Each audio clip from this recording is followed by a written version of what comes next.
Hi hello welcome to Eagle Sports. Third ODI India ఓడిపోయింది, Australia గెలిచింది రాంచీలో.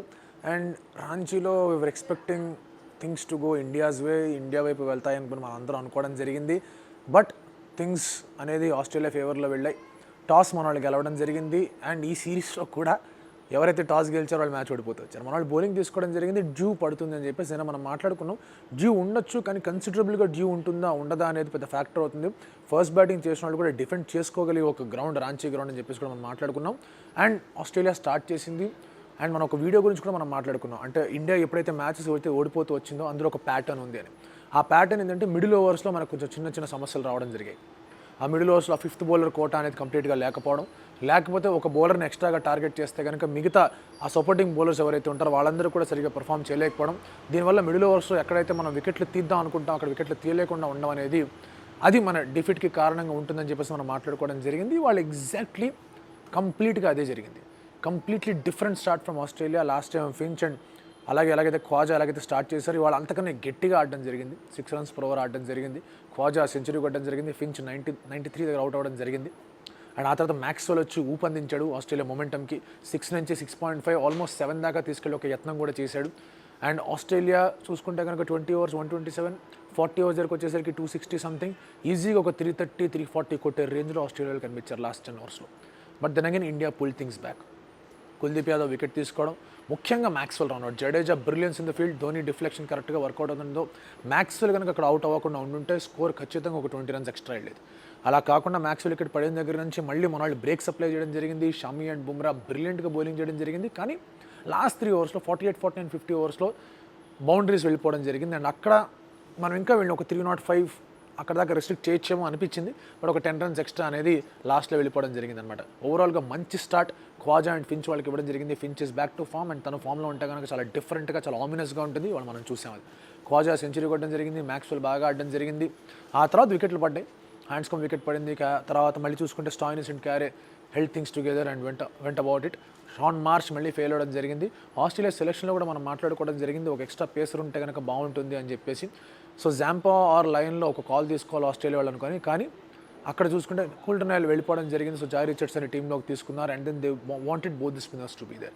So వాళ్ళకి due అనే కన్సిడరేషన్ అని దాని మీద కన్నా కూడా ఇద్దరు స్పిన్నర్స్ ఉండి అటాక్ చేద్దాం మిడిల్ ఓవర్స్లో అనే ఆలోచన ఎక్కువగా ఉండేది. సో ఇండియా బ్యాటింగ్ చేసింది హారెండస్ స్టార్ట్. అసలు ఇంతకన్నా డిజాస్టర్ స్టార్ట్స్ అనేవి ఇండియాకి ఈ సిరీస్లో తప్ప ఇంకెక్కడ ఏ సిరీస్లో కూడా రాలేదు. ధవన్ని బ్లేమ్ చేయలేము. It was a wonderful shot. బాగా గట్టి కొట్టాడు, కరెక్ట్ కొట్టాడు, గాల్లో ఉంది. సూపర్ క్యాచ్ అక్కడ బ్యాక్వర్డ్ పాయింట్లో. సో ధవన్ గురించి ఈ మ్యాచ్లో ఏమనలేము. గత 2 మ్యాచ్లో తన షార్ట్ సెలెక్షన్ చాలా పువర్గా ఉన్నా. ఈ మ్యాచ్లో ధవన్ గురించి మనం ఏమనలేము. అది బ్రిలియన్స్ ఇన్ ది ఫీల్డ్ అనమాట. రోహిత్ శర్మ ఈ ఇన్నింగ్స్ కూడా అయిపోయింది. దాదాపు 10 innings అయిపోయినాయి. ఒకే ఒక 50 ఉంది తనకి. అండ్ ఆల్మోస్ట్ ఒక 6 innings అయిపోయినాయి. ఒక సిరీస్ మొత్తం అయిపోయింది. ఒక సిరీస్ సగం అయిపోయింది. తన సెంచరీ లేదు. By his standards very very poor series. And ఈ యొక్క డిస్మిసల్ తీసుకుంటే కనుక ఎక్స్పెక్ట్ చేసిన దానికన్నా కొంచెం లో వచ్చినట్టు రోహిత్ శర్మ ఇండికేషన్స్ ఇవ్వడం జరిగింది అక్కడ. And at the same time ముందు బాల్ వచ్చి ప్యాడ్కి తగిలింది. బాల్ ప్యాడ్కి తగిలి ఆ తర్వాత బ్యాట్కి తగిలింది. సో టెక్నికలీ ముందు ప్యాడ్కి తగిలింది కాబట్టి అది ఎల్బిడబ్ల్యూగా ఇవ్వడానికి కన్సిడరేషన్గానే ఉంటుంది. ముందు ప్యాడ్కి తగిలింది కాబట్టి. సో రోహిత్ శర్మ ఎల్బిడబ్ల్యూగా వెనుదిరగడం జరిగింది. అండ్ ఆ తర్వాత Ambati Rayudu, Pat Cummins world wonderful ball. కొంచెం ఆ గేట్ ఏదైతే ఉంటుందో ఆ గేట్ మధ్య నుంచి బాల్ స్టంప్స్ని గిరాటేసింది. తను కూడా కొంచెం అన్ప్లేయబుల్గా ఇండికేషన్స్ ఇచ్చినా కూడా రీప్లేస్ సజెస్టెడ్ కొంచెం అది ఆడొచ్చు, ఆ టెక్నిక్ వల్ల కొంచెం ఇబ్బంది ఉంది అని చెప్పేసి తనకు కూడా ఒక రకంగా చెప్పుకోవాలంటే డిజాస్టర్ సిరీస్ తనకు కూడా. ఈ సిరీస్లో ఏకంగా సిమెంట్ చేసుకుందాం ప్లేస్ అనుకుంటే కనుక ఇంకా కొంచెం డౌట్స్ రేస్ చేసుకునేలాగా తన ఆట తీరు కనిపిస్తుంది ఇక్కడ. అండ్ ఇండియా ఫీల్డింగ్లో కూడా చాలా ఫీల్డింగ్ ల్యాప్సెస్ ఉన్నాయి. ధవన్ క్యాచ్ డ్రాప్ చేయడం జరిగింది. రోహిత్ శర్మ 2 సార్లు మిస్ఫీల్డ్ చేయడం జరిగింది. రాయుడు మిస్ఫీల్డ్ చేయడం జరిగింది. చాలామంది ఫంబుల్స్ చేయడం జరిగింది. So it was not India's day right from the start. Toss దగ్గర నుంచి ఇండియాకి ఏది లేదు except 1 man show, Virat Kohli. వీళ్ళందరూ ఆడుతున్న పిచ్ మీద విరాట్ ఆడుతున్న డౌట్ వచ్చే విధంగా ఆడాడు. అంత అద్భుతంగా ఆడాడు. అండ్ తన స్ట్రైక్ రేట్ చూడండి 123. ఎన్ని బాల్స్ ఆడాడు చూడండి. తన స్కోర్ 123. ఎన్ని బాల్స్ ఆడాడు చూడండి. తన స్ట్రైక్ రేట్ చూడండి. తను ఆడుతున్న ఆట చూడండి. డిఫరెంట్ జోన్లో ఉన్నాడు, డిఫరెంట్ లెవెల్లో ఉన్నాడు. రోహిత్ శర్మ, రాయుడు, ధవన్, ధోని ఈ పిచ్ మీద ఆడారా అనే డౌట్ కలిగించే విధంగా విరాట్ కోహ్లీ అద్భుతంగా ఆడాడు. 41st century. కానీ స్కోర్ 219, 37 point something. ఇంకా ఒక 12 overs ఉన్నాయి. 12 overs 96 దాకా కొట్టాలి. Well with in the reach. ఆ టైంలో జాంపా వేసిన బాల్కి విరాట్ కోహ్లీ అవుట్ అవ్వడం అండ్ అక్కడి నుంచి ఒక రకంగా చూసుకుంటే కనుక ఒక యాంకర్ లేకపోవడం, ఒక గైడ్ లేకపోవడం.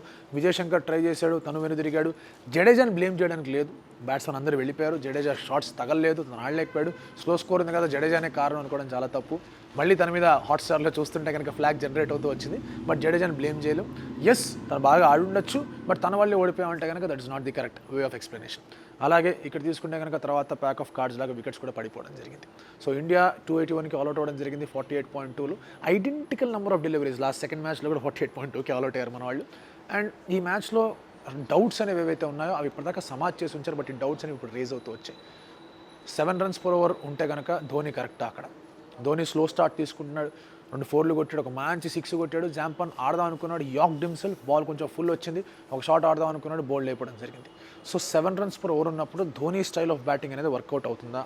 5 runs per over, 6 runs per over, లేదా కష్టంగా పిచ్ ఉంది అంటే కనుక definitely Dhoni should be there, Dhoni గెలిపించేస్తాడు మ్యాచ్. కానీ 7 runs per over ఉండి, 7 కన్నా కొంచెం ఎక్కువ ఉండి, లాంగ్ డ్యూరేషన్కి ఆడాలంటే కనుక టైం తీసుకొని తర్వాత అటాక్ చేసే ధోని ఎక్కడైతే అటాక్ చేయడం స్టార్ట్ చేస్తున్నాడో అక్కడే అవుతాడు. ఇంగ్లాండ్లో లాస్ట్ 2 మ్యాచెస్ అట్లాగే అయింది, ఇప్పుడు కూడా ఈ మ్యాచ్ కూడా అట్లాగే అవుతుంది. సో ధోనిని ఇంకా ఒక 7 runs per over, 8 runs per over ఉన్న సిచ్యువేషన్లో ధోనిని పంపించే టెస్టింగ్ అనేది ఇండియాకి జరగట్లేదు. సో ఇలాంటి తరుణంలో ఎలా ఉండబోతుందని ఒక క్వశ్చన్ మార్క్ ఖచ్చితంగా ఉంది. ధోని అబిలిటీ మీద కాదు, ధోని ఆడే స్టైల్ మీద. ఫస్ట్ బాల్ నుంచి స్ట్రైక్ రొటేట్ చేయాలి, విరాట్ కోహ్లీ అంత ఈజీగా ఆడగలగాలి, లేదా అట్లీస్ట్ ఆ స్ట్రైక్ రొటేషన్ అన్న సింగిల్ అన్న తీసి ఇవ్వగలగాలి. డాట్ బాల్స్ ఎక్కువైపోతున్నాయి. సో ఈ ఒక యాంగిల్లో ధోని ఎట్లా ఇంప్రూవ్ చేసుకుంటాడు అనేది ఒక ఇంట్రెస్టింగ్ ఆస్పెక్ట్గా ఉంది. వాంఖడేకి తెండూల్కర్కి ఉన్న సంబంధమే రాంచీకి ధోనికి కూడా ఉంది. తెండూల్కర్ వాంఖడేలు ఎప్పుడు కూడా సరిగ్గా ఆడిన సందర్భాలు కనిపించలేదు. చాలా పూరెస్ట్ రికార్డ్ తనకి అన్ని గ్రౌండ్స్తో కంపేర్ చేసుకుంటే ధోనికి కూడా తన హోమ్ గ్రౌండ్ రాంచీలో అలాంటి రికార్డే ఉంది.